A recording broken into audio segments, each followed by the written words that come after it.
Bismillahirrahmanirrahim. Distinguished guests, brothers and sisters. On behalf of the National Youth Council, let me welcome Brother Ahmed Deedat and Brother Abdullah Deedat today here again. The discussion today is Muhammad the Greatest. As I mentioned yesterday, Brother Ahmed Deedat is the president of the International Propagation Center in Durban, South Africa, and he will be talking on the topic Muhammad the Greatest. After his lecture, it will be question time. Brothers and sisters, those of you who wish to question may walk up to the microphones here and ask the question, and Brother Deedat will answer you. So without delay, I present to you Brother Ahmed Deedat.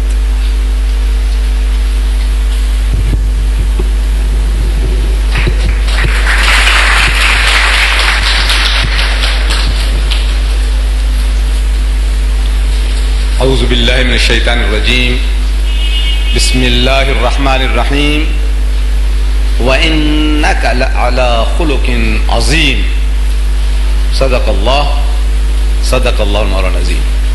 Mr. Chairman and brethren, the subject Muhammad the Greatest sallallahu alaihi wasallam, you see, it is very easy for anyone to praise his hero, to adulate his benefactor and boost him to the skies. It's very easy. And we always have a tendency to do that, our own heroes. But if tribute, testimony, if it comes from the outsider, from the opposition, then it is tribute indeed. Allah Bari Ta'ala, He praises His Prophet Sallallahu Alaihi Wasallam, our holy Prophet. In the verse that I quoted you from the Holy Quran, it says, وَإِنَّكَ لَعَلَى خُلُقٍ عَظِيمٍ. So most certainly thou, O Muhammad Sallallahu Alaihi Wasallam, standest on the highest pinnacle of behavior. I don't know whether you know where to find this in the Quran. I am quoting you the Quran. I'm sure you sense that it is the Quran. Where? You see, this ayah occurs in chapter Al-Qalam. There is a surah, chapter in the Quran called Al-Qalam. Verse ayah number 3. وَإِنَّكَ لَعَلَى خُلُقٍ عَظِيمٍ. Now, in a volume of this size in the Quran, where do you find it? You see, it is a very good practice. Whenever anybody quotes you the Quran and he gives you a reference, if you have a Quran at home, please go and check it up. Not that you distrust the speaker, but for your own benefit. Because once you see it again with your own eyes and you read it, it will become your permanent property. In other words, you will know exactly, and you will be able also to reproduce it to others, explain to others. So this is in Surah Al-Qalam. Where do you find Al-Qalam?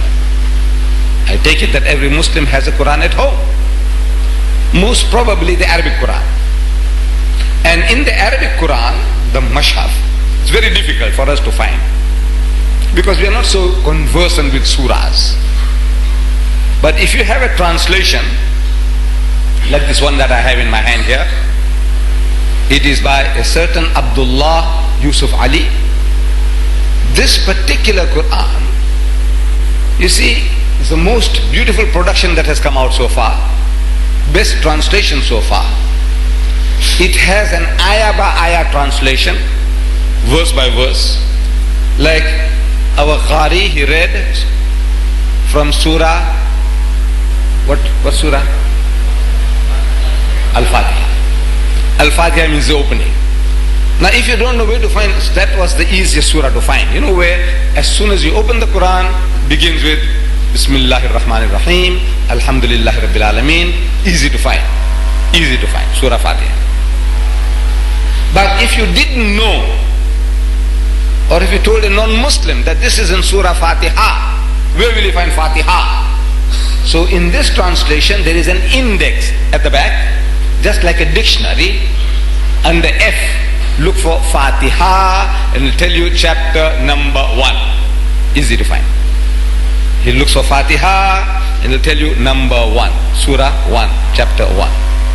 I said Surah Al-Qalam, look under Q, Qalam, it will tell you 68. And 68 is easy to find because every page is numbered.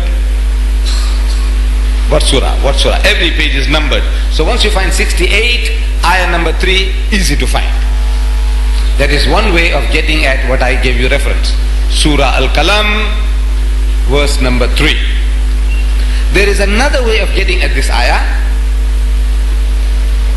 and that is that Allah is telling us that our Nabi Kareem sallallahu alaihi wasallam, he stands on the highest pinnacle of behavior. So there is in the index, look for Muhammad, and it'll tell you Muhammad, different things about Muhammad, and it'll tell you the highest pattern of conduct, best behavior. And you look that, it'll tell you chapter 68, verse number 3. So easy to find. Once you have a translation like this, everything is on your fingertips. Whatever you want to know about marriage. Look up M. Under M, you find marriage. It tells you whom you can marry, whom you can't marry, and so many other aspects of marriage in Islam. You want to know about divorce. Where do you find divorce? Look under D, it'll tell you divorce. You'll see the Surah Talaq, or you find Surah Talaq, it'll tell you chapter so and so. What do you want to know? Everything on your fingertips. I don't know whether you have these Qurans available here. I was trying to help some people here. I said, look man, I want to have some Quran sent here. But so far I haven't come across people enthusiastic enough to discuss this matter, who and what you're going to do and how. But inshallah I hope to be able to arrange something that you can also have access to this translation if you already haven't got it here in the country. So Allah Bari Ta'ala testifies in the Quran that His messenger Muhammad, he is on the highest pinnacle of behavior. But I said real tribute comes from the enemy, the outsider. And to give you references to what the outsider has to say, I now refer you to a certain Michael H. Hart, American. This American just recently published a book called The 100, The 100, or The Greatest 100 in History. The most influential 100 men in history, from Hazrat Adam alayhi salam up to current times.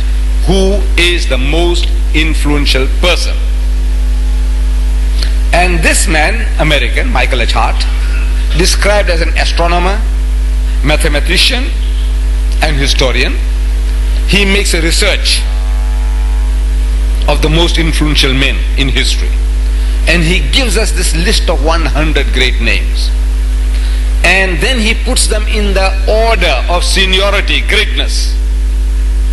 And this American, he puts our Nabi Kareem sallallahu alayhi wasallam number 1, Muhammad sallallahu alayhi wasallam. Number 1, Muhammad. We are very happy. And a Christian in America publishes a book, some 572 pages, costing some times ago $15 each. And he's telling his customers, the Americans, Christians and Jews, 200 million Christians and 6 million Jews, he's telling them all that Muhammad, the prophet of his opposition, he is number 1. And the own hero, his own God and Savior, Jesus Christ, is number 3. That is amazing. Muhammad is number 1 and his Lord and Savior, Jesus Christ, is number 3. So we can well ask, why would an American in America go and do a silly thing like that, provoking his customers? Yes. You see, my people in South Africa, we are business people. Most of us, we are business people. And the businessman knows that the customer is always right. You don't argue with your customers if you want to do business. For a successful businessman, you don't argue with your customers. This man is provoking his customers, telling them what they don't want to hear, what they don't want to listen. That Muhammad is number one and their Lord and Savior Jesus Christ number three. I say account for that. You ask the skeptic, Christian, atheist, agnostic, account for that. And there are people, skeptical people, they can always tell you, says, you see, this man must have been bribed by some Arab. You see, the Arabs are very good. They're spending a lot of money. So we hear. I don't know how much the money they spend here on the Maldives Islands. I don't know. Whether they know that you exist, I don't know. The great grandfathers, I understand from North Africa somebody came along, Alhamdulillah, a few centuries back, and he introduced Islam to you people. Alhamdulillah, and you are Muslims. But since then, it looks like they must have lost contact with you altogether. They don't know that you exist. But the Arabs, they say, are very good at spending money. You see, one of our dear brothers, I don't know whether I should name him, Adnan Khoshukji. Adnan Khoshukji. He has a South African wife. And they had a breakup now of marriage. But every time that this wife was mentioned in the newspapers, Adnan's wife, the South African woman, every time her name was mentioned, it was also mentioned that she's got an illegitimate daughter in Johannesburg. A zina, daughter of zina, hers. So Adnan goes and marries this woman. And she is traveling in the Mediterranean Sea with her boyfriend, lover, Rudolph Churchill, the grandson of Winston Churchill. She is traveling in the Mediterranean on Adnan Khoshukji's yacht. Not the small things that you have. Nice yacht, maybe worth a few $1 million. And she wanted to see color TV on the yacht. She couldn't see color TV. She can see black and white, but it wasn't good enough for her. She wanted to have this color TV beamed directly for her by satellite. And that was costing our brother $30,000 an hour for his dear wife to see color TV and enjoy with her boyfriend on the yacht. So if a guy can do that, why can't he give $10,000 to Michael H. Hart? Say, look, here's 10,000 for you. Say a few good words about my Muhammad. Why can't he do that? I say it's possible, but it's not probable to enter the mind of our brothers to do a thing like that. Another of our brother from the Middle East, he goes to the Australian waters, Australian waters, to catch what is called blue marlin. It's a fish. I don't know whether you have around here. Blue marlin. It's a fighting fish. If you hook it, you just don't pull it in, you don't reel it in. It gives you a good fight. And at times it comes out of the water as if it's like a bird flying out of the water. It's a very fighting fish. Blue marlin. So he went to catch blue marlin. And he didn't catch anything. But the people who were helping him to bait the hook, he gave them $2,000 each. Tip, tip, tip. Tip. Bansala, bakshish. $2,000 each. If our brothers can do that, why can't they give $10,000 to Michael H. Hart? Say, man, here's 10,000. Say a few good words about my Muhammad. I say, again, it's possible, but it's not probable. Then in the Times magazine, July 15, 1974, American magazine, there were a series of essays under the heading, Who are History's Great Leaders? And different people, sociologists, psychologists, military men, philosophers, they all gave the heroes whom they esteemed to be the greatest leaders of mankind, leaders. This first one was from the point of view of influence, the most influential men in history. Muhammad was number one, the most influential. Look at it. Today, 1,000 million Muslims are influenced by his teachings. We as a people as a whole, we don't touch alcohol. We have some drunkards among us. Yes, whether among the Arabs or among us in South Africa, we have. We have our black sheep like any other community. But as a people as a whole, 1,000 million people don't touch that abominable stuff. 1,000 million. Influence. You see, we pray 5 times a day. In my country, I say we are the most hygienic people in the country. So don't look at this. Don't look at my beard that I didn't shave for so many days. Don't look at that. But personal hygiene, there is not another community in my country that can say that we are cleaner than you. You are the most hygienic people. The Muslims. Where did it come from? Muhammad sallallahu alaihi wasallam. Influence. So here now, leadership. So different people give their heroes, each according to his light. Some say Hitler. Really. Greatness of leadership. They are not talking about good or bad. That he was a good man. No. They say greatness of leadership. At his behest, 90 million Germans were prepared to go on the march, war path. Death, destruction or destiny. They went to destruction. But 90 million Germans were ready to march at his behest. Whatever he says, goes. When he said march into Russia, they marched into Russia, attacked Russia, 2,000 kilometers non-stop. Slaughter. 2,000 kilometers, non-stop. Eventually, when the war stopped, by that time they had killed 20 million Russians. See, the guy was great. Leader, as a leader. Good or bad? We are not talking about good or bad. Some say Mussolini, some says Mahatma Gandhi, some say Confucius. Each according to his knowledge about his hero. See, I came across a Portuguese. You had very little contact with them. I came across a Portuguese. You see, in South Africa, tourists, they come along, and I conduct visitors to the mosque, the masjid. And he happened to be a Portuguese, chatting, and he tells me that Dr. Salazar is the greatest man that ever lived. Dr. Salazar. Have you heard of him? Yes. Well, my people did. At that time also I didn't know. Never heard the name Salazar. But to him, Salazar is the greatest man that ever lived. Well, that's his experience, like a frog in the pond. He only knows the other frogs. He doesn't know what's happening in the ocean. That there might be whales in the ocean, he doesn't know. He only knows this one frog knows the other frogs. So each according to his knowledge, he is giving his heroes. Some said Hitler, some say Mussolini, some say Mahatma Gandhi, some say Moses, some say Jesus, some said Muhammad.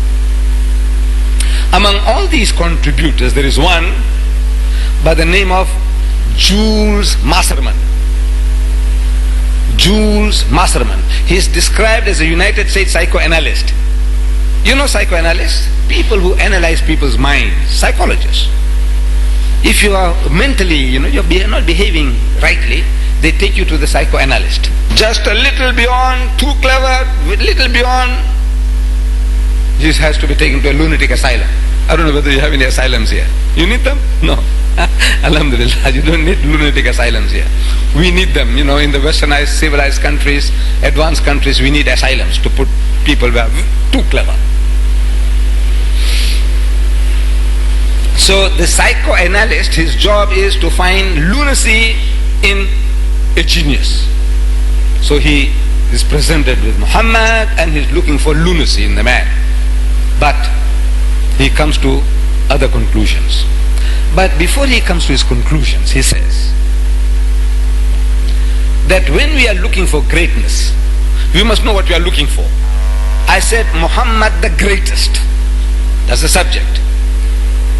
Now we are not comparing Muhammad sallallahu alaihi wasallam with Allah.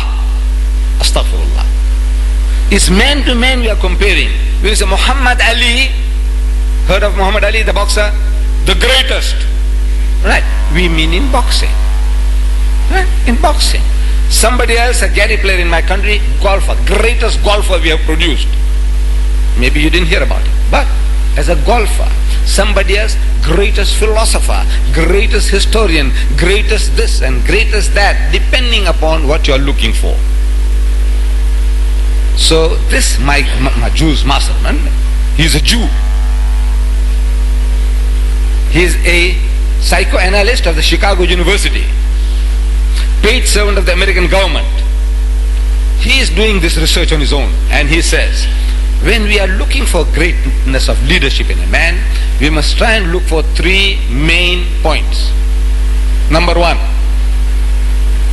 that person, whoever he is, number one, that person is interested in the welfare of the led. He is interested in your welfare, not in milking cows for himself. It's what I can get out of you. As a leader, not what he can get out of the people, but what he can, their welfare. How can I benefit them? Number one. Number two, that person must provide for unity of belief. And number three, he must be able to create a social organization in which people feel relatively secure. These three things: unity of belief, welfare of the people, unity of belief, and a social organization in which people feel relatively secure. With these three standards, he searches history and he analyzes. Louis Pasteur was a man who discovered the microbe, the germ. First man to find out what the germ is, creating so many sicknesses. He is a benefactor to mankind. Leader in medicine. Louis Pasteur, Salk, who discovered the anti-TB vaccine. And he analyzes Mahatma Gandhi and Confucius and Moses and Jesus and Muhammad sallallahu alaihi wasallam, and he comes to the conclusion that perhaps the greatest leader of all time was Muhammad sallallahu alaihi wasallam. And to a lesser degree, whatever Muhammad did, he said Moses did the same. Moses is his hero. That Christian, he says Muhammad number one and his hero number three. This man, he says Muhammad number one and his hero number two. Why would he do that? But now, number one, catering for the welfare of the led, he's leading. This is not people like Reverend Jim Jones. I don't know, you heard Reverend Jim Jones in Jonestown, Guyana. This man had a following. He created a church, a Christian church. See, they have in my country over 1,000 different churches and denominations among the Christians, and 3,000 among the blacks. Blacks means Africans, Christians, Indian Christians, colored Christians, white Christians. I'm sorry, leave the whites out. Blacks. The whites have 1,000 different churches and denominations. They're fighting like cats and dogs among themselves, each saying that you are going to go to hell, you haven't got the right path. They have the Jehovah's Witnesses. They go knock at other Christians' doors. He said, what is the name of God? What is his name? So the other guy says, God. He said, God is not a name. What's his name? He says, his name is Jehovah. Another guy comes along, he knocks at the door. He said, what is the Sabbath day? Sabbath day. Because the Christians, they go to church on Sundays. And Sunday is not the Sabbath. Sabbath means 7. And according to the Jewish calculation, the 7th day is Saturday. Yawm Sabt is Saturday, not Sunday. So there is a group called the 7th day Adventists among the Christians. So they go knock at people's doors and says, come on, what is the Sabbath day? The guy's puzzled. Say, well, Saturday, man. But you go to church on Sunday. You fools, you don't know when the Sabbath is. The other guy says, you fool, you don't know what the name of God is. Another fellow comes along. He says, you, baptism, are you baptized? So some of them, they sprinkle water for baptism. He says, no, you fool, you must be immersed and be taken out. They're fighting like cats and dogs. They're looking for converts through their own churches. There's no peace among them. But they are united all when it comes to Islam. How to knock hells into the Muslims, that they know. But among themselves, they fight like cats and dogs. So this guy, Reverend Jim Jones, he created a church of his own. And he was milking these people, exploiting these people. And he was being caught out by the American government.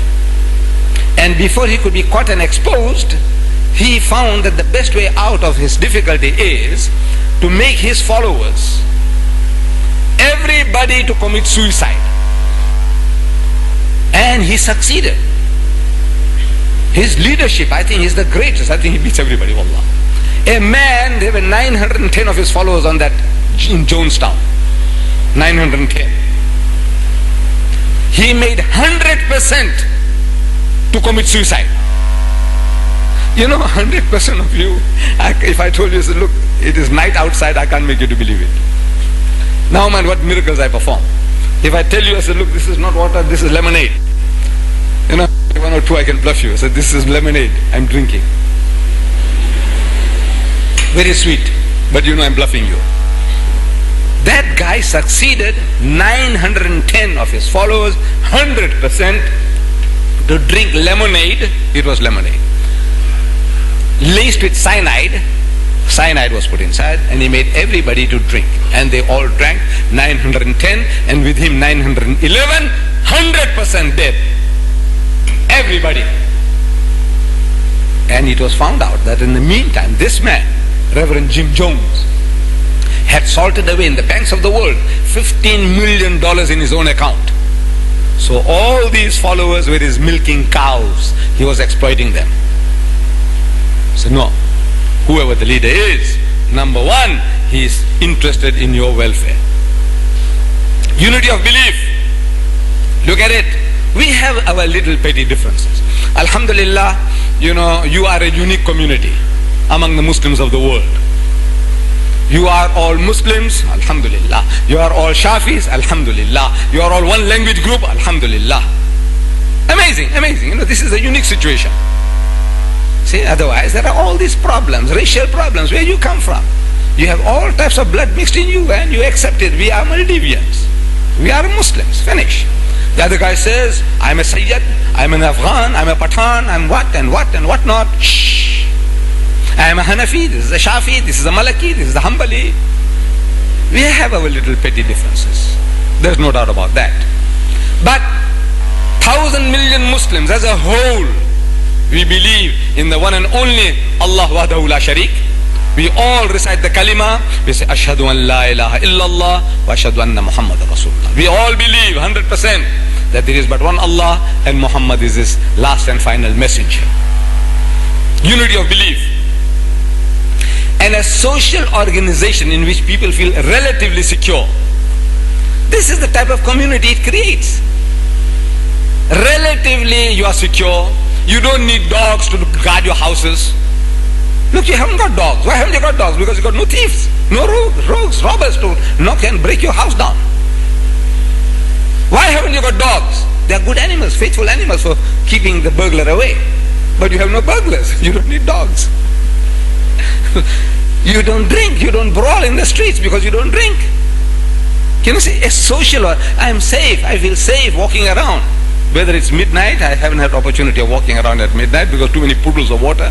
But otherwise I might have taken walks at random. And I know I'm safe. Wallah, you see that? There's no drunks there. They say, hey, where is this guy going? Hey, where you come from? No, nobody. Peace, peace, peace. A social organization in which people feel relatively secure. You can say 100%. Nobody's 100%. But relatively secure. These are the three standards by which Jews masterman, he said, our Nabi Kareem sallallahu alaihi wasallam, Muhammad Mustafa is the greatest leader of all times. So I said, how does it come about? Account for it. So again, the skeptic might say, somebody bribed him also. He said, look man, here's 10,000 for you. Say a few good words about my Muhammad. And he did it. I say again, it's possible, but it's not probable. These things are possible, but it's not probable to enter the mind of the Muslim to do a thing like that. But going back in history, in 1854, a Frenchman by the name of Lamartine, he wrote a book called The History of the Turks. And in this history of the Turks, as you know, incidentally, they happen to be Muslims. So while talking about the Turks, he happened to mention about our Nabi, Muhammad sallallahu alaihi wasallam. And he makes some mention about him. This Lamartine, in 1854. And he gives us, this is the greatness, the ingeniousness of the Westerner. He is looking for qualities which we didn't think of. Influence, leadership, that other man, social organization, unity of belief, welfare of the led, all these are different standards of looking at a man, a greatness in a man. This Lamartine, he says, if greatness of purpose, smallness of means, and outstanding results are the three criteria of human greatness, who could dare to compare any great man in modern history with Muhammad? I hope you don't mind. It is a bit warm here. And you don't mind me rolling my sleeves. He said, if greatness of purpose, smallness of means, and outstanding results are the three criteria of human greatness, who could dare to compare any great man in modern history with Muhammad? He is daring. He is daring his people, the Westerners. Bring your candidates, anybody to compare with this man. But these are the three standards he gives. Greatness of purpose. What the man is out to do. What is Muhammad out to do? A reclamation of the whole of mankind. وَمَا أَرْسَلْنَاكَ إِلَّا رَحْمَةً لِلْعَالَمِينَ. Allah testifies in the Quran that we have not sent you, O Muhammad, except as a mercy, alameen, to the whole of creation.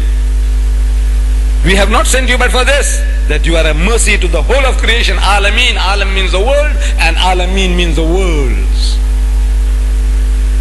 That's his mission. Greatness of purpose, smallness of means. So how does he start? Before he is born, his father dies. By the time he is 6, his mother dies.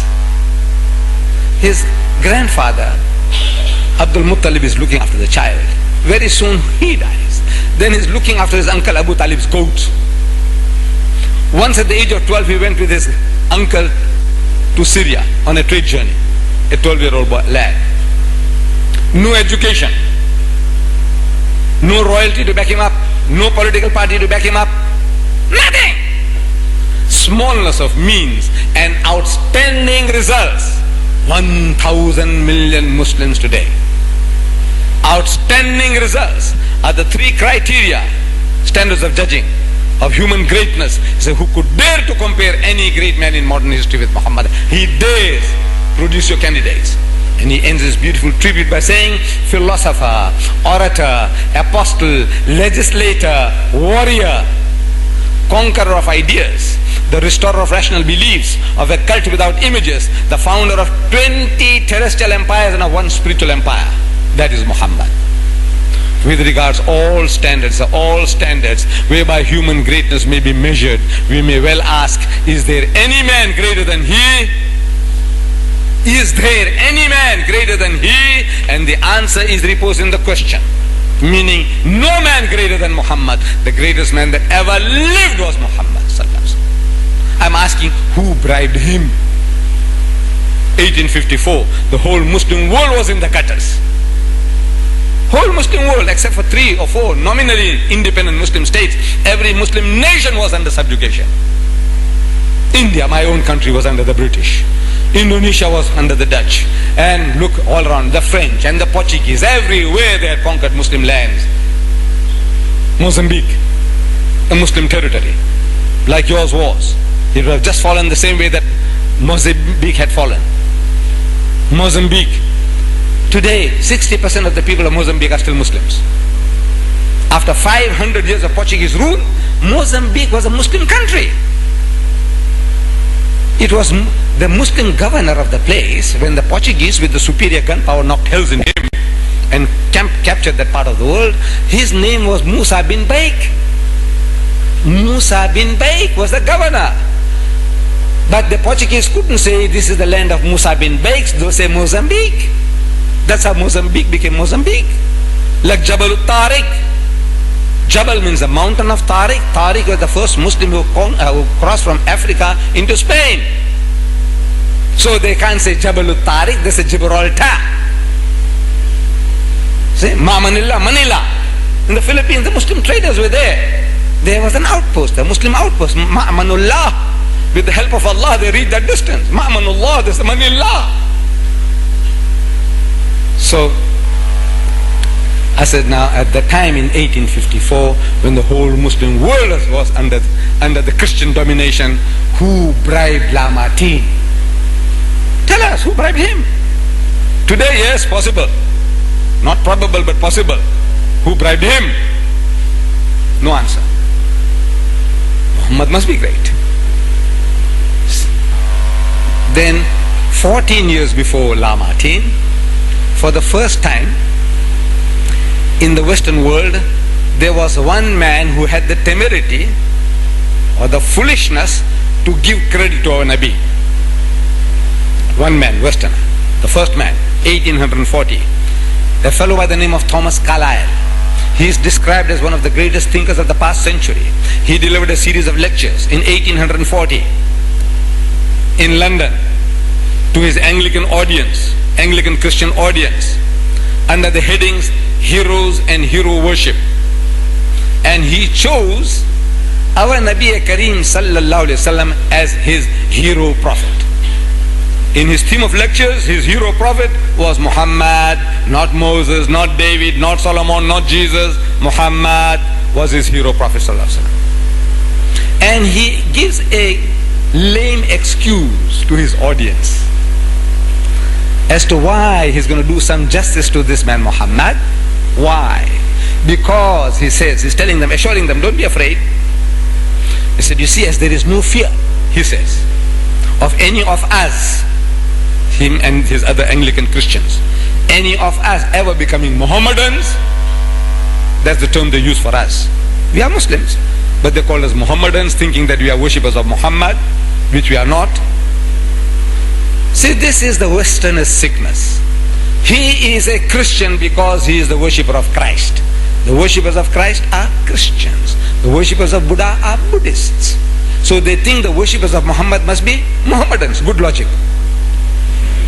No, the logic is good, it's right. If they are worshippers of Muhammad, then they will be Mohammedans. But there is nobody who worships Muhammad. I don't know in the Maldives if you do that. No, nobody. We have 1,000 million Muslims, and we have a lot of lunatic fringes among us. A lot of people with the lunatic ideas. Yes, you haven't seen the world. See, there are lunatics also among us. You know, funny ideas they have.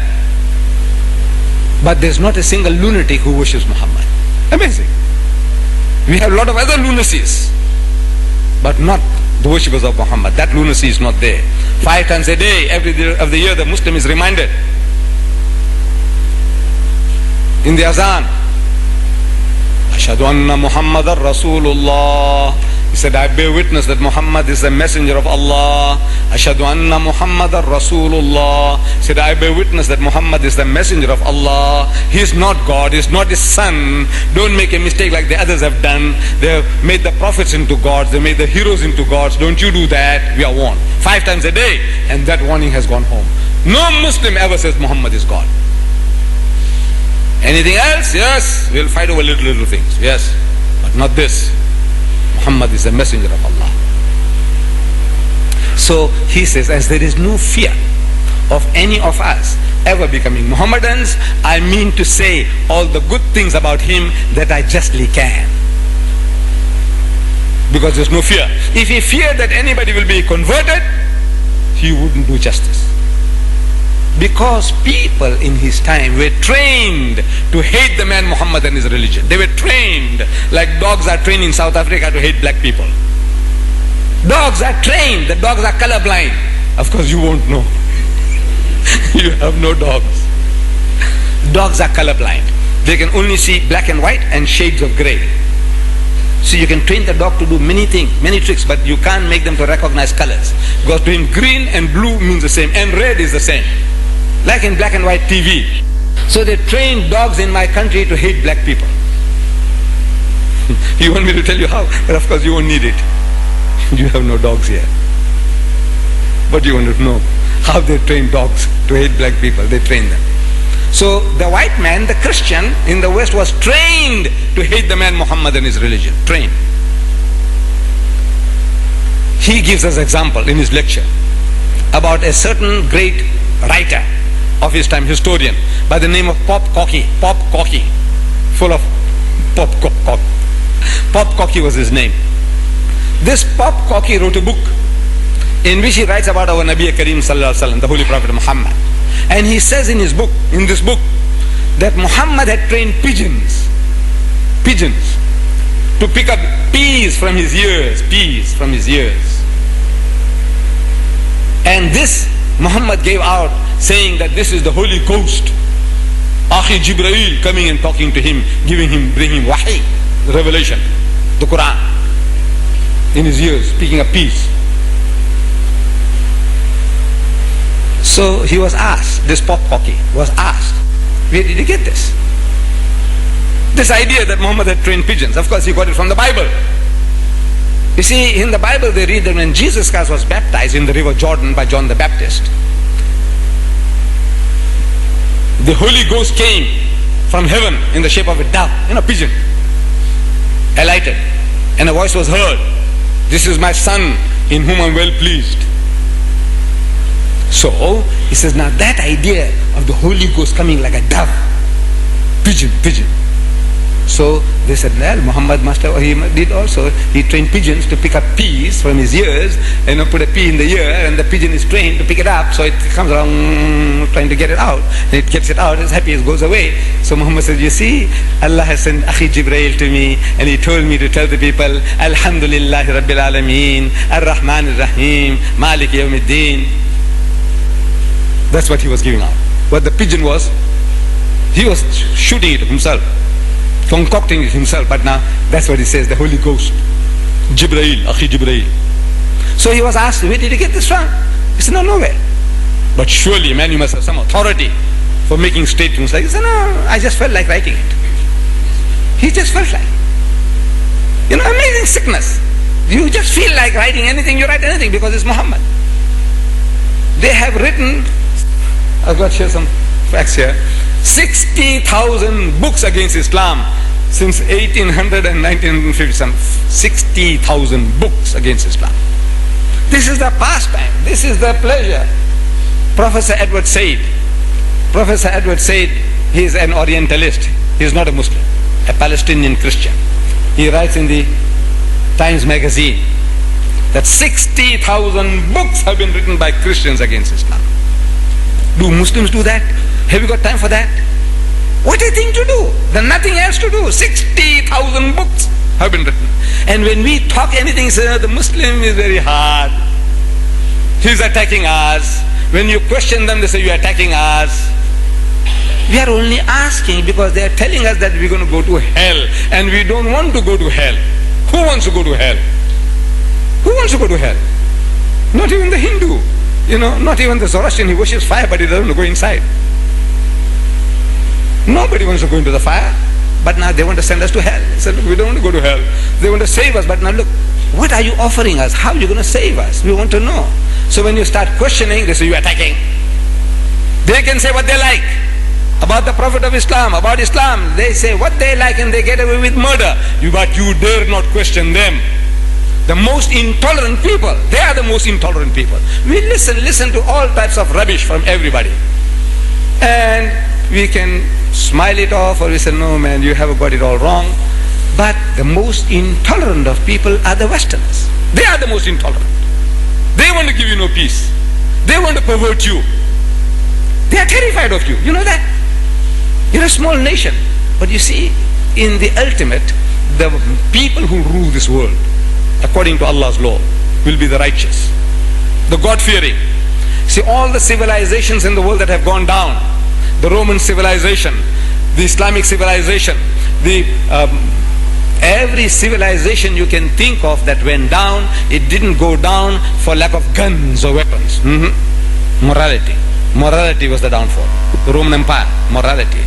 The Muslims, morality. You leave morals, you go down. There is a law of God, morality, not the lack of guns or atomic weapons. You see what goes down, what takes them down is the morality. What's going on now is not the lack of guns. Russia is inconquerable. America is inconquerable. Militarily, you can't conquer these nations. But what will bring them into the dust is morality. And they know that well. The nations, when you study history, every nation has gone down. They didn't lack swords and spears. Morality took them into the gutter, destroyed them. And they can see the Muslim world. As bad as we are, as backward as we are the most moral people. And we are destined to rule the world according to that law of God. So, how to pervert you? How to make them one of their own? They are rotten to the core. They are rotten to the core. Wallah, if you study them, you don't have to study them. You don't have to. You get their books. The Christians, let them tell you about themselves. Let them tell you. You don't have to go and put your nose into every filth and dirt, every nook and corner to find out what is smelling. You don't have to do that. You ask them and say, look, tell us about yourself. So, the greatest evangelist of the modern age, a fellow by the name of Jimmy Swaggart in America, his daily budget is $1 million a day. I don't think your yearly budget is $1 million. I don't know. I'm just guessing. Maybe more. Alhamdulillah. But $1 million a day, this man's budget. The guy with whom I debated, Swaggart, $1 million a day. You listen to the tape and you hear me telling him on his face. I says, now, in your December 1985 issue of the Evangelist, your magazine, you say now you need $1 million a day. $1 million, how many rupees? You count it. 10 million rupees a day, 9 million rupees a day. That man has written many books about the shortcomings in his own country.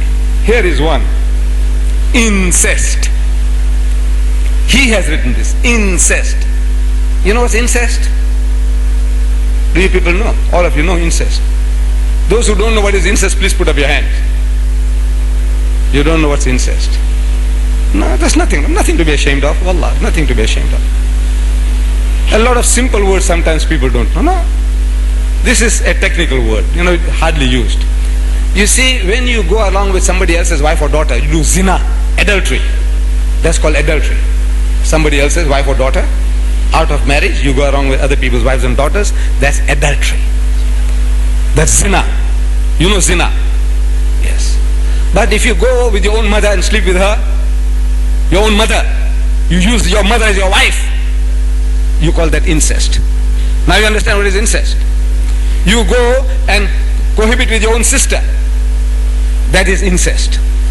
With your own daughter, that's incest. With your own sister is incest. With your daughter-in-law is incest. Now you know what's incest. He says, incest. He says here, the dark stain on our society, on American societies. 13%, 13 out of every 100 white people, American Christians, they commit incest with their own daughters. They sleep with their own daughters, using them as wives, their own daughters. There's no backward nation on earth who does that. He's saying, he's crying. And in this book, he's giving us that in the Holy Bible, there are 10 cases of incest. In this holy book. As if this is the textbook on incest. If you want to know what type of incest you can do, get this book. It will tell you 10 different cases of incest. Father cohabiting with his daughters is here. Son with his mother is here. Father-in-law with his daughter-in-law is here. Brothers and sisters are here. In this holy book. But they want to push this down your throat. They say, you're going to go to hell with this Quran. They say, you haven't got it. You must put this book away and take this now. It will teach you 10 different types of incest. It will teach you. This Quran can't. Wallah, it can't. There is not a single case of incest in this book to tell you, you can do this and that and that and that. There's nothing here. But they're telling you, get rid of this book. Get this and it will take you to heaven. It will take you to hell here and hell in the hereafter. Both. Jahannam both ways. Here, you'll be in hell. 8% of the whites of South Africa, they commit incest with their own daughters. 8%. That's what they tell us. Maybe more, but they tell us 8% of the white people in South Africa, Christians, they're committing incest with their own daughters. Americans, 13% they commit incest with their own daughters.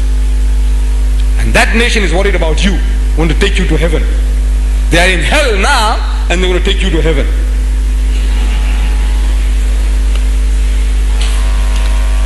Homosexuality. This is written by the Christians. homosexuality. There's another one called Sodom and Gomorrah. You know, Lut alayhi salam, his people, Sodom and Gomorrah was destroyed. He says here at the end of one of these two books, he says, America. He says, America, he says, God will judge you. This is what Swaggart says. Oh, he's master of speech, the way he does it, beautiful. He says, America, says, God will judge you. If he does not judge you, means destroy you. If he doesn't destroy you, say he might have to apologize to Sodom and Gomorrah for what he had done to them. You know, we read about Qawm Lut, Allah destroyed them. In other words, Allah destroyed them for this, unnatural lust. For that, Allah destroyed them. Says, you, if God doesn't destroy you, he'll have to apologize. I'm very sorry, I treated you too hardly. God will have to apologize. Make tawbah to Sodom and Gomorrah. That's what he says. In other words, you have gone to such lengths. 300,000 sodomites, Qawm Lut, they gathered in San Francisco on a pilgrimage, led by 50 lesbians on motorcycles. And they want to save you. No, they want to corrupt you. They want you to be like them. Then they know you have no chance of ever ruling them. The Muslim world has got no chance. If you behave like them, you will go the same way that they will go. Otherwise, you are destined to rule the world.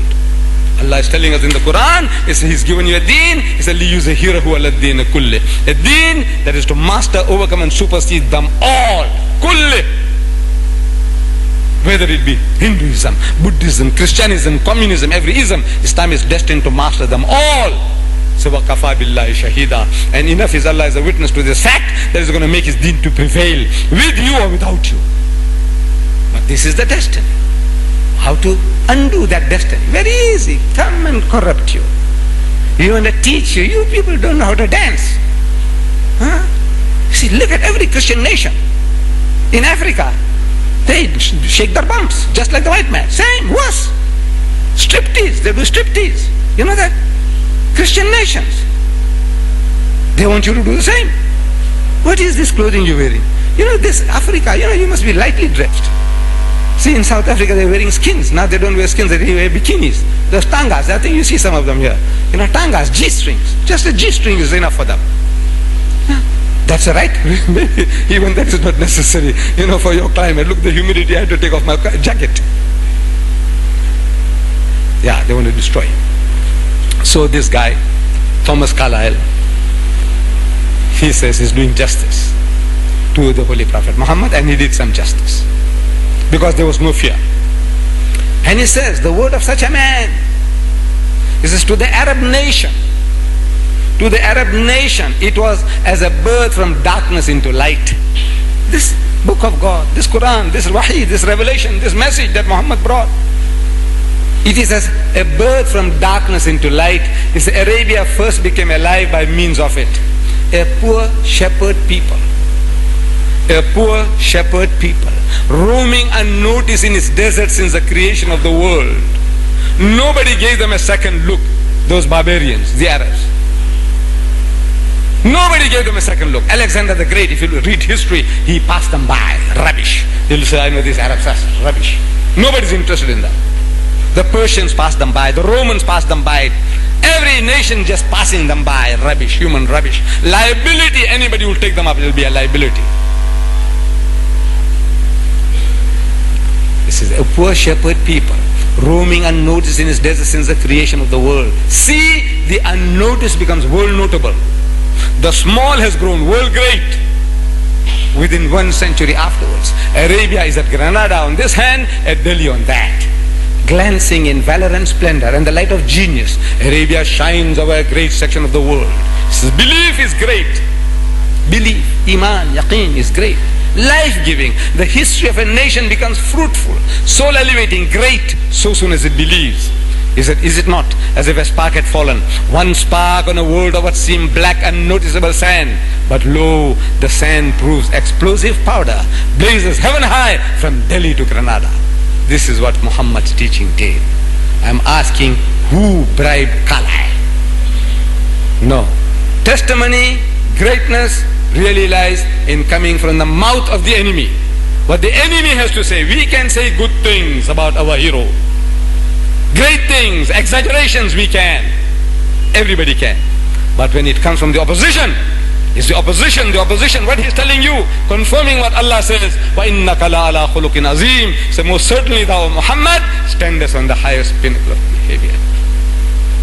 Let us send peace and salutations upon the Prophet. إِنَّ اللَّهَ وَمَلَائِكَتَهُ يَصَلُّونَ عَلَى النَّبِيِّ يَا أَيُّهَا الَّذِينَ آمَنُوا صَلُّوا عَلَيْهِ وَسَلِّمُوا تَسْلِيمًا. اللهم صل على سيدنا محمد وعلى آل سيدنا محمد وبارك وسلم. Mr. Chairman and my dear brothers and sisters, we can carry on endlessly. But I would like to give you the opportunity. Maybe you had some little taste yesterday, and maybe now today you are a little bolder than yesterday. He said now you have so many questions and you'd like to ask me questions. I'd like to give you that privilege of answering your questions. And for that we don't want to do like what you have been doing yesterday. Keep on shouting, come on man, come forward, come forward. Please, those of you who have questions, boys and girls, men and women, please, if you queue up from here, or at least also we'll know what amount of time to give you all. So please, so we will not waste time. Every minute is precious. Everybody's minutes are precious. Let us make the maximum use of the time that I'm here. So, Mr. Chairman, with your permission, please come out. Those of you who have questions, and one by one, ask the question, go and sit down, and you'll get the answer. Ask your question, go and sit down, and you'll get the answer. Please, let's get started. Jazakallah. Quran is the greatest miracle given by Allah to Muhammad, and it will not be cancelled or altered, and it will be remain forever. It will be remain forever than other books. Can you tell me why this is so? Right. The question is that the Quran is the greatest miracle, and Allah has preserved it, and it will remain so forever. He would like to know, why should it be so?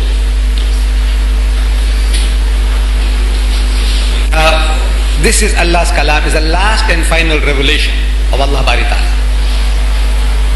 Our Nabi Kareem sallallahu alayhi wa sallam, Allah says, is Khatamun Nabiyyin. He is the last of the prophets. A prophet is the one who is in direct communication with God Almighty, Allah Bari Ta'ala. And if that communication is finished, then there's no more further guidance. Therefore now, the guidance that is given must be perfect for all times, to suit all our needs, answer all our problems. And at the same time, that book of instruction must be preserved. And Allah Bari Ta'ala guarantees that in the Quran. See, the book guarantees itself. It says guarantees. Allah says, Inna nahnu nazzalna dhikra wa inna lahu lahafizun. That it is for us to send down the revelation, and it is for us to protect it. And we have seen, history testifies to this, that this is the Quran that Muhammad left.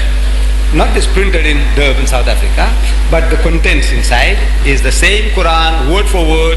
Whatever was left by Muhammad sallallahu alaihi wasallam, this is the book. And in 1400 years, from the time of our Nabi up to today, nobody can bring an iota of evidence, one dot of evidence to say that this verse was taken out or this verse was inserted. 1400 years. Friends and foe alike, the enemies and friends, they all testify that this is the book that Muhammad left. There is not another book on earth which can boast such preservation, that for 1400 years nobody has been able to touch it, to add or to delete. Whereas there are other books on earth, like the Bible, the Holy Bible. This is the Holy Bible. Daily it's being changed, daily. See, this is what is called the Revised Standard Version of the Bible. See, this one here happens to be the King James Version of the Bible. King James Version. You say, what's the difference? The bulk of Christians, they don't know. What's the difference? I said, look, there are chunks and chunks have been taken out of this and thrown away. They produce this one. Chunks and chunks of it. You see, but the generally ordinary Christian doesn't know. Who produced this? Christians. Not produced by Muslims or Jews or Hindus. This is produced by Christians themselves. And they tell you there's so many things that is in here. There are so many mistakes, errors, and shortcomings that they had to revise it. And this system of revising is a continuous process. They haven't come to a settlement yet. What is in one, they take out from the other. What is in the other, they take out from the other. And it's a continuous process because they have not yet finalized that this is the word of God. Allah claims that this is my book. The Bible doesn't claim that Bible is my book. God doesn't say anywhere in the Bible that the Bible is my book. There's not another book. There is not another book which claims for itself its name. This one claims the title Quran for itself. It says, Qaf wal qalami wa ma yasturun ma anta bi ni'mati rabbika Qaf wal Quran al Majid. This is by the Quran full of majesty. Quran, the Quran names the Quran itself. The word Bible, in this vast volume, the word Bible is not there. The word Bible is not there. It's on the cover, yes. See, who wrote the cover? God? Moses? Who wrote it? Nobody. They wrote it. They put the Holy Bible. They wrote that. In the whole vast volume inside, the word Bible is not in the Bible. It's amazing, you see. It's an amazing situation. 100 years, there are Arab Christians. The Arabs of the time, they were averse to receiving this message. They were not happy with the Quran. The mushriks. And he was challenging them. They should have produced something. He said, look, Muhammad, you say, Qul huwa Allahu ahad, Allahu samad, lam yalid wa lam yulad. Here, we have produced this one. They have nothing. They could, and 1400 years. Christian missionaries. There are books on Arabic we learned from the Christians. Triton, a Christian, he wrote books. Who's that guy? Lane's lexicon. It's the best lexicon, means like a dictionary of Arabic. Written by who? By Christian. Somebody was showing me in our library, a concordance of the Quran by Reverend Ahmed Shah. Reverend, Christian. He did the concordance of the Quran. Right? They are great men, learned men, scholars, Christian, Arabs. But they haven't brought an ayah yet to challenge, to confront this book and say, look, here is something that we can also produce. So there are evidences after evidence, and our senses tell us. What is this man Muhammad talking about? It's unlike the Bible or any other religious book. This book is addressing your problems, mankind, guidance, teachings. It's not fairy tales. You see, like I give you an example, 10 cases of incest. What do you do with that? You want to commit incest? You want to learn what you can do? Is that why the book of God is said? It's to teach you what you can do? And then you are doing it? No. There it is. This proof, any man of sense, reason, he can see that this is not the book of man. This is not the book of Muhammad. An illiterate man, he didn't know how to read or write. He could never have produced this book and answering all your problems. The problems of mankind. What are your problems? Come. Your drunkenness, your surplus women, come on, what problems you have? Problems of racism. Every problem, this book deals with it. If it has no solution, then we'll have to look for another book. We'll have to wait for another prophet. But you won't need that. Next. Thank you. Next. I have 3 questions. I beg your pardon? I have 3 questions. 3 questions. No. What you do, you ask one and you go right at the back. No, to be fair. Then when your turn comes again, you ask another question and you go to the back. Give everybody a chance. No? To be fair. Because if you ask 3, by the time you ask 3, I will have forgotten the 2. Then what happens is this guy evaded the questions. So that, as well as to be fair to the others. One at a time. Just ask one question and go to the back. According to my priority, I am starting from question number 2 and I will go back. That's quite alright. Okay. My question number 2 is, Islam permit 4 wives at a time. In certain societies, men might take advantage of it. Men might? Take advantage of it. Advantage of it. Advantage of it. In fact, they do. Consequently, divorce rate goes high and the women are subjected to untold miseries. In such societies, can the marriage laws be suitably amended to ensure women's right and honor? Thank you. You can, yes, take it. Very good. The question was that Islam allows up to 4 wives. And there are people who take advantage of this permission, and also they take unfair advantage over our daughters. I know about a man, I heard, I was shocked that he's been through 24 already. He had married 24 women here, one of your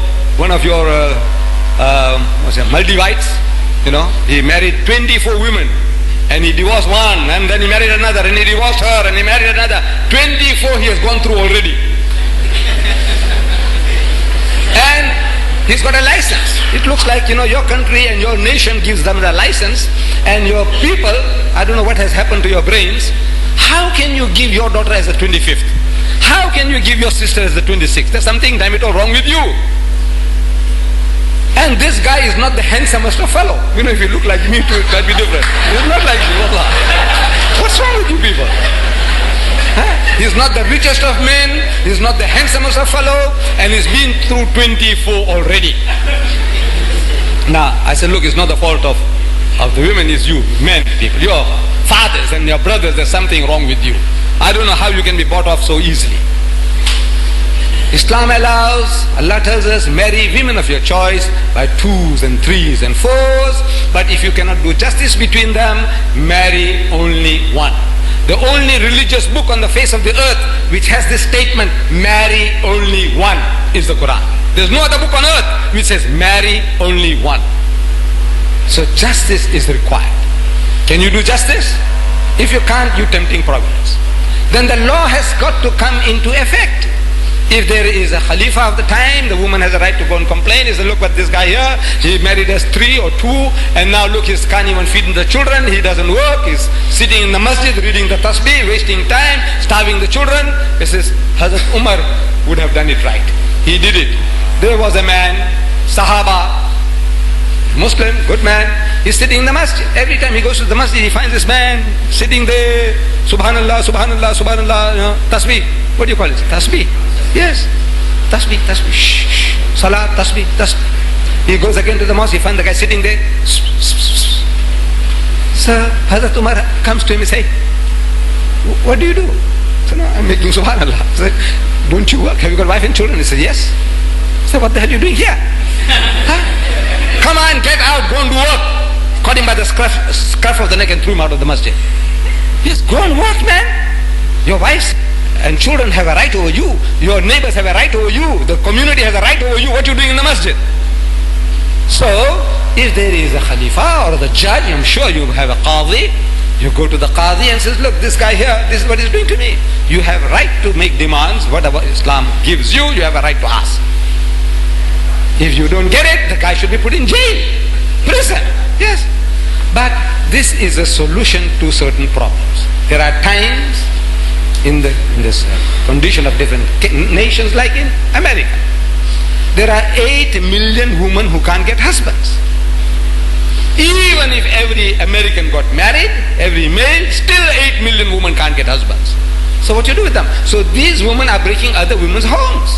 They become prostitutes. What else? They're also human. So Islam gives the answer to these problems. If you don't want to listen to the solutions, then they simmer. They were doing the lesbians and the sodomites. This is the answer that they're giving. What's your preference? I would prefer my daughter, my sister, to share a husband with another woman than to become a prostitute. It's left to you now. What you choose for your sister, your daughter. I would prefer my daughter, my sister, to share a husband. If it comes to that there are so many women and there are not enough men, I said, well, I'd rather prefer my daughter to share with another woman a husband, or with 3 other women a husband. Share, than to become a prostitute, common property of every Tom, Dick and Harry that passes by. No. So Islam gives an answer to a problem. But if people are taking unfair advantage of it, he should be brought to book and given a whipping in the public place. Right. Yes, my son. According to Sharia, if a person dies before his father, then his children do not have inheritance right over the property of their grandfather, on which the deceased would have inheritance right, thus subjecting the orphans on the mercy of their grandfather. In poorer societies, it creates a lot of problems to the orphans. How do you justify it? I think, if I got it right, the question is about the laws of inheritance about the grandchildren, whether they can inherit from the grandfather's state. Is that what it is? Yes. Yes. And what can happen and what not. Now this is a question pertaining to the jurists of Islam.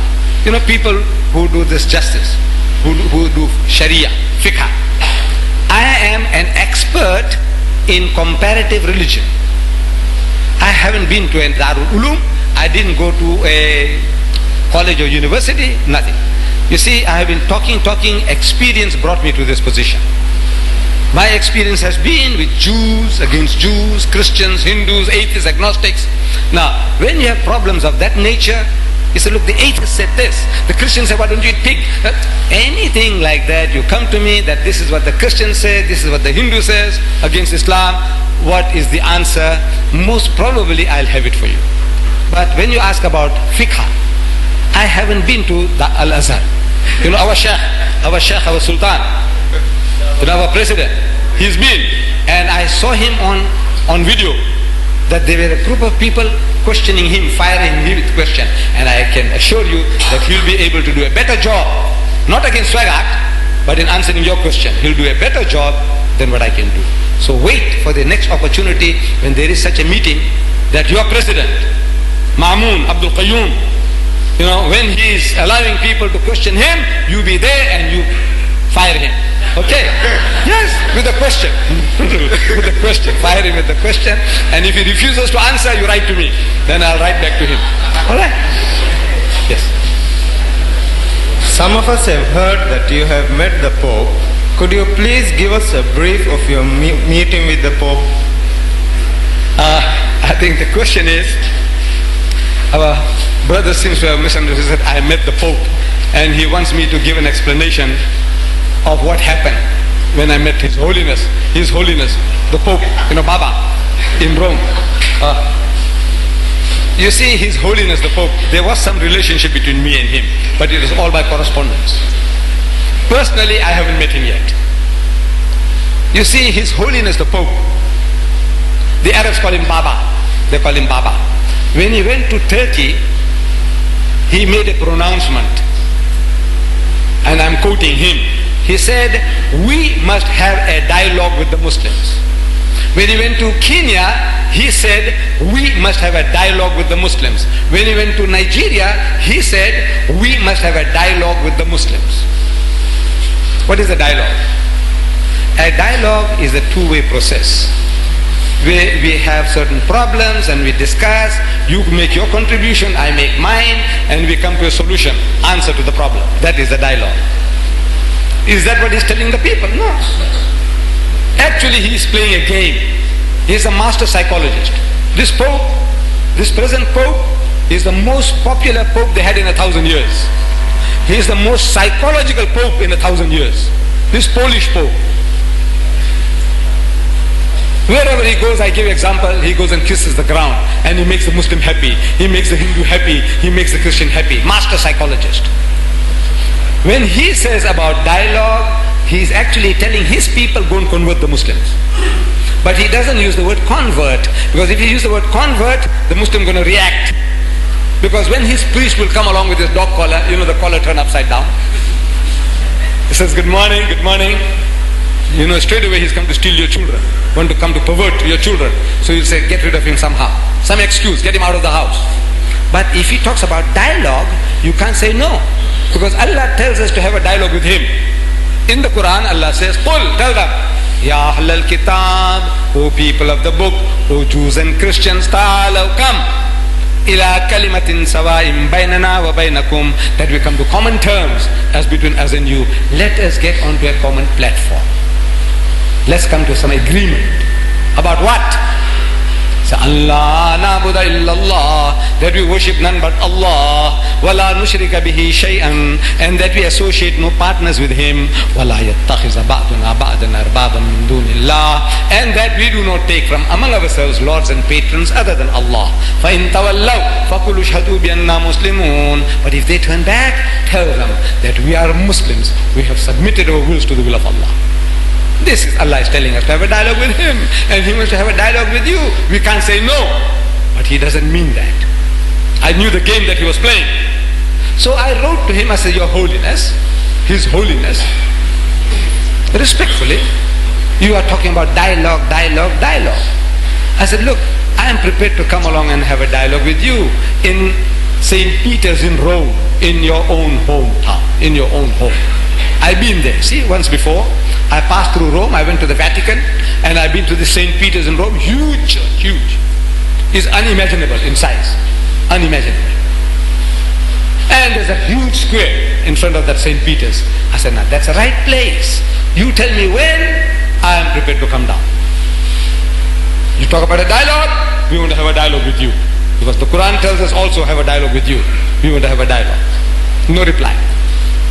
So I sent him another letter. No reply. I sent him a telegram. No reply. I sent another telegram. Look, when you start something, you don't let go. Others don't start. So comes the reply. He's prepared to receive me in the secretariat, meaning in private. I said, look, this is not a matter between Ahmed Deedat and the Pope. This is a matter between Islam and Christianity. I met the president this morning. That's private. You see, we sat down as friends and we chatted. That's something different. This guy is talking, is 1,000 million Muslims on one side are involved, 1,200 million Christians are involved on the other side. Everybody wants to know what you're talking. What did you discuss? Everybody wants to know. He wants in private. So I asked him, I said, how big is your secretariat? You want to have it in the secretariat? How big is it? Because 3 plane loads of young men from South Africa want to come to the dialogue. 3 plane loads, they want to charter special planes. My people are enthusiastic, very enthusiastic. There was a rumble in the jungle in Zaire, that Muhammad Ali and Foreman, they had a boxing match. People didn't even know in the world what is Zaire. But whole world came to know Muhammad Ali and Foreman, heavyweight championship in the jungle, rumble in the jungle. So everybody came to know, boxing match in Zaire. Others, they won't know where Zaire is, like Maldives. You see, I came to know Maldives because of my Libyan brother. They had this conference here that enabled me to come here, and I'm telling everybody where Maldives is, you see. The same. So, 3 plane loads of young men want to go. How big is the secretariat? No reply. I sent him another letter. No reply. I sent him a telegram. Have you received my correspondence? No reply. But through the post, I get this picture. This picture of His Holiness, the Pope, playing hide and seek. Look, it's pass it on. But please don't own it. Just pass it on. They can just have a good look. You're going to kiss him, but pass it on and let the people see. Yeah. Just pass it on. Don't keep it clean. Just pass it through. Just have a good look. How His Holiness is playing hide and seek. In Urdu they say, "Aankh micholi khelenge, hum aankh micholi khelenge." Little children play hide and seek. He's playing hide and seek. So actually, see, it's a game he was playing with the Muslims. And I sense that. I didn't know, to prove it, I meet Dr. Abdullah Nasif of the Rabita in Jeddah. I meet him in Birmingham at a luncheon. Somebody had given us luncheon and then we are sitting together. So Abdullah Nasif is asking me, we are on first name relationship. Ahmad, what happened about that dialogue of yours? So I explained, I said, no, that fellow was playing the fools with the Muslims, man. He was making a fool of us. And I caught him out because I caught him that what he was trying to do is playing fools with us. He says, Ahmad, he did it to me. So what? He said, he did it the same thing to me. So what did he do? Dr. Abdullah Nasif of the Rabita. He said, he did it to me. What did he do? He said, he called me for a dialogue. And I went. He said, Bhole bhale Musalman. Simple Muslims. We are all like simpletons. Simpleton? Simpleton in English? What do you mean? Tons of simplicity. Huh? Doesn't mean that. Simpleton means bloody fools. You know that? Idiots. Simpleton doesn't mean full of simplicity. See, Mr. Deedat, he's such a simple fellow. He felt, so he took off the jacket and he had rolled up his sleeve and he was, just informal like any one of us. It's all going down now. Okay. See, simple is something and simpleton is another. We Muslims are treated like simpletons, idiots. So he went and he said, I was received, well received, in the waiting room. I sat down for 10 minutes waiting to see His Holiness, the Pope. Then they took me into another waiting room, a higher grade. I sat there waiting for the Pope, His Holiness. Then they took me to another waiting room. Grades, you're going as if you're going to meet Allah subhanahu wa ta'ala. Allah. You know, he says, have the vision of God. This Pope now, suspense is being created. One level, another level, and in comes the Pope. Charming. I don't know whether he embraced him, kissed him, I don't know. But he said, you're from Egypt? So Abdullah Nasir said, no, I'm from Saudi Arabia. See, maybe they were fishing for some Egyptians. He was fishing for some Egyptians. Maybe there were some Egyptians also on the line, in a queue, waiting somewhere. So he said, no, I'm from Saudi Arabia. So the Pope says, you don't allow us to build churches in your country. So Dr. Abdullah Nasif said, he said, you allow us to build mosque in the Vatican? You allow us to do that? He said, no, I don't mean Makkah and Medina, but in the rest of the country.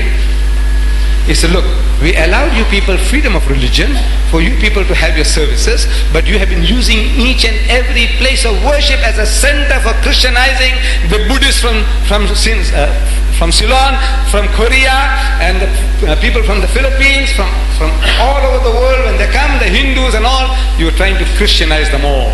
You're using them as centers of Christianity in our countries. Is that what Allah wants you to have a dialogue about? No. Allah says, Allah na'budu illallah. That is what you're going to talk about.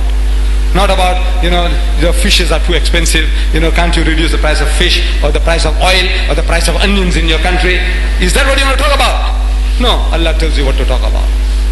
I go to Malaysia, I meet Tunku Abdul Rahman, the old president, Prime Minister of Malaysia.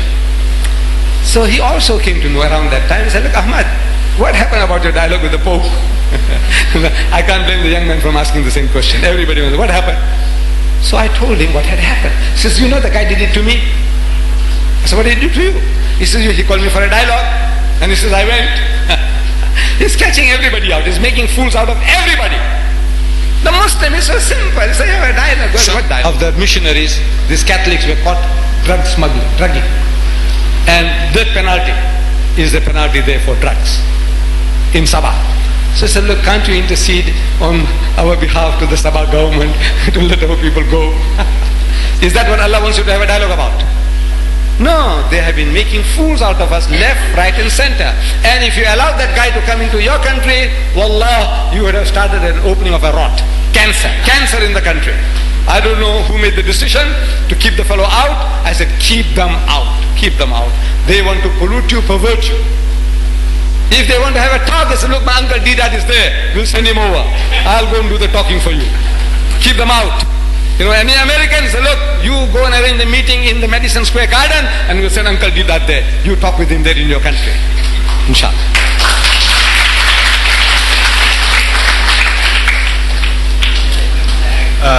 We, the Muslims, believe that everything was created and programmed by God, Allah Ta'ala.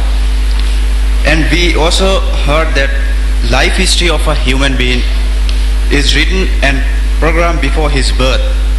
If it is so, what is our fault for committing a sin? I think what the young man wants to know is that Allah created man, and with his life history written, like his taqdeer is all written down, that you will be a rapist, you will be a murderer, you will be a thief, you will be a cutthroat, you will be a cheat. Everything was written down. See? And then now, if that is so, Allah wrote these things down for me, Ahmed Deedat, what a horrible fellow he'll be, Hitler, he's going to kill 6 million Jews, incinerate them. How can God make him to account for it? And it's a very fair question. If God wrote that Hitler must incinerate 6 million Jews, how can God ask him, hey, why did you incinerate 6 million Jews? Because Allah wrote it, he must do it. If Allah wrote that, I must punch somebody innocently on the jaw. So I got to do it. Then your law, nobody can catch me. So look, Allah said, hit him, so I hit him. What can I do? No. You see, what it actually means is that Allah knows. Allah knows everything about everybody. But He didn't write it. He didn't make you to do it. See, that's quite a different thing from knowing. Knowledge is one thing, and making you to do is another thing. See, we have certain knowledge. We have certain knowledge, like the Volkswagen. You don't know about Volkswagen motor car. You see, I own a Volkswagen Beetle motor car. Oh, you know about boats. You see? And in the boat, you buy a new boat. I buy a new boat. I'm a stranger. I got a lot of money. I said, I want to buy a boat and I want to go one of your islands, that furthest island that you're in your country. I want to visit the place. So I get a pilot. See? And I bought the boat. I said, fill up petrol. So he fills up the tank. I said, right, go, move. He says, sir, you see this thing, this amount of petrol, we need spare drums of petrol. I said, no. I got plenty of money in my pocket. I said, look, money is no good. What you need is petrol. I'm stubborn. I said, no man, it's a brand new boat and the tank is full of petrol. You take me to my destination. He says, sir, it won't go beyond that certain island. He's telling me, sir, beyond that certain island, you see on the map that beyond this way, it won't go. I said, man, it's a brand new boat full of petrol, move. He says, right, boss said, I told you. You move. So he goes, and around the island he was telling me, the boat, finish. Now, am I going to blame the pilot? I said, you damn fool, why you get stuck here? He said, sir, I told you. What made him to tell me that? Is he God? Huh? No. From experience he knows that this amount of petrol can only take you halfway. So that is through experience, knowledge. Our knowledge is acquired knowledge. We can predict so many things. You behave like this, my son, you won't go very far. Sooner or later somebody is going to break your jaw. The way you are behaving, looking for a fight, looking for trouble everywhere. So look, you won't go very far. Before you go around the corner, somebody will bash you. What makes me to say that? I know from experience that you can't behave like that and get away. You get the idea? So from experience I'm telling you. From experience the pilot is telling me. Our knowledge is dependent upon experience, knowledge. Allah's knowledge is self-knowledge. To Him everything is now, here. Past, present, future is an open book. So it is in His knowledge, but He hadn't written, you do this and you do that. If He had written, then there is no accounting. But there is no written. See, this is people talk like that. It's written. It's not written, it is in His knowledge. Next one. I think the queue is increasing. This is only 2 minutes more. This is the last question. This will be, I'm very, very sorry, my brother, with the 3 questions. I don't know whether it's still there, but you appreciate. Yes, this is the last question. It's Every good thing has an end. You agree? And I'm an old man to old machine. I'm sweating too. It's said that everybody is born to this world as an innocent and clean baby. Now, say when his parents, when he's bringing up, he is converted to a Christian, and this baby was died before he was too young to know what is right and what is wrong. So who will be punished for this? Every individual will have to account for himself according to his knowledge, according to his opportunities. All these factors are taken into account before Allah passes judgment. He is not unjust. If you never heard the name God, Allah in your life, in a primitive society, let's say this multi-violence, nobody heard the name God, nobody heard the name Allah, and they live like animals according to their own primitive standards. Allah will not ask you, why didn't you believe in my Jesus? Why didn't you believe in my Muhammad? Why didn't you fast? Why didn't you make Hajj? No questions. Each will be asked according to his experience, knowledge, know-how, capacity. So if the child born to Muslim parents, but somehow the Christians, these missionaries, they take over the child and Christianize the child, and the child in his life or in her life never comes across any other knowledge except what was brainwashed into it. Allah will be more merciful to that person than to the guy to whom knowledge, instructions, corrections had been delivered. So everybody will be given an opportunity according to his knowledge, background and experience. Opportunity. No opportunity can't be had. Allah will be merciful. But we will be questioned. Suppose we had an opportunity like in my country. The Muslim is in big trouble in my country because we have non-Muslim women working for us, non-Muslim men working for us, and we are too busy to deliver the message. You too, if there are people working with you who are Christians or working for you who are Christians, and if you don't deliver the message, you are in trouble. See, because Allah will ask you on the day of judgment, didn't you deliver the message to that person that he was going off the track? He said, no, Bari Ta'ala. I said, why not? Because I was too busy. Sir, you're too busy doing what? Looking video.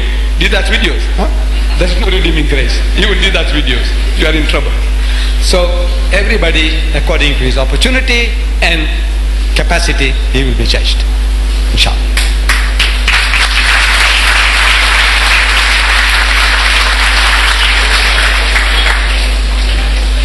Brothers and sisters, ladies and gentlemen, that concludes the session on Muhammad the Greatest. Now, Mr. Deedat will be leaving us tomorrow. That's leaving Maldives. So, on behalf of all the audience and the Maldives Youth Center, we thank you very much, Mr. Deedat, for spending this yesterday and today with us. We indeed have benefited much. Thank you very much.